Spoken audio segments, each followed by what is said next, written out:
JKB back with another episode. Today I'm going to be reviewing Darksiders Warmastered Edition. Thank you to THQ Nordic for sending over the review copy. I'm so excited to talk about this game again because I truly do feel it's extremely underrated. The only way I can really explain it to you guys is if you took God of War and Legend of Zelda, Ocarina of Time, and put those games together, you would have something like Darksiders. This is a game that is now running at 1080p, 60 frames per second. There's a little bit of a downside there. It does skip a beat sometimes. However, when you're playing this game, you slowly start to realize how underrated it is.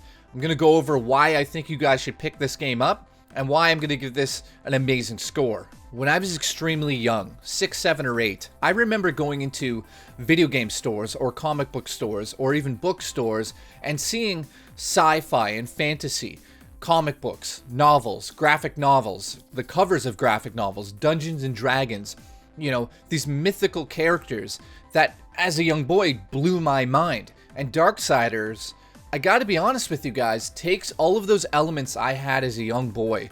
The idea of the devil and the angels and demons fighting it out.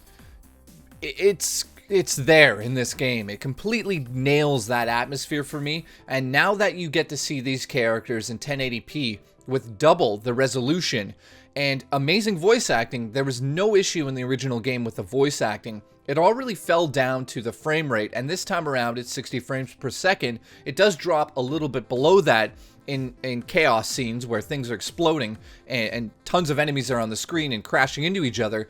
However, it is so underrated, guys, that this game is a must-play. When I review games on the show, I'm coming from a place that is all about the gameplay. I'm an old-school retro gamer.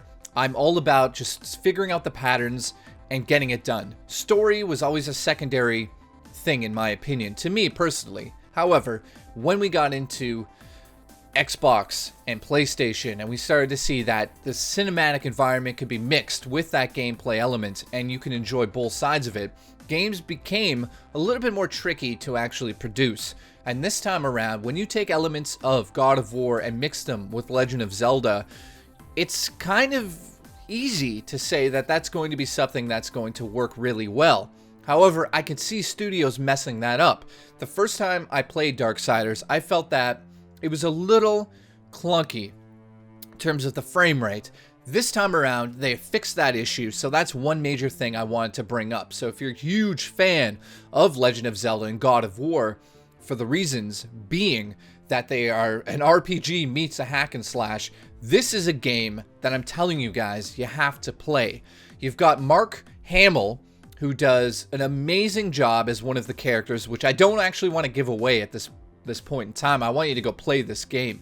The main character, known as War, one of the 4 horsemen of the apocalypse, because in the second game you play as Death, first game you play as War, he is a little dry at times. However, he is also one of those badass characters, and when you finish off a mid-boss or even an end boss in this game, and you have War jumping down and slashing the guy's eyeball open or cutting his neck open, you feel like a fucking badass.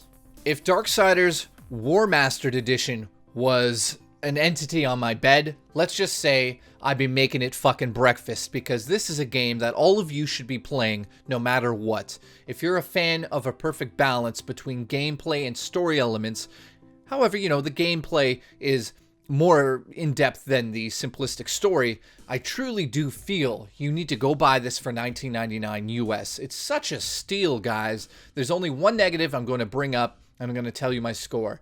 One negative has to be that this is a game that's over 5 years old. It's been remastered, so you think they would fix all of the issues in the game. However, I still see enemies spawning in walls and on top of trees, which is extremely frustrating at times.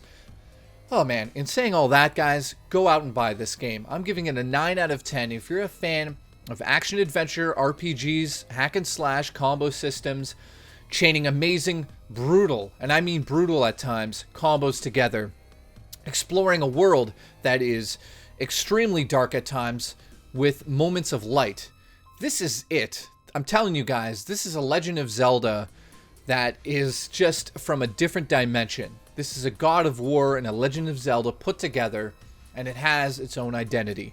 Please, I'm saying, from a gamer to another gamer listening, give it a shot. Thank you so much for watching, and I'll see you on the next episode of JKB. If you like what you saw, make sure you subscribe and turn on notifications. That way, when I upload new reviews, you'll be notified. Thank you so much. Send me nudes.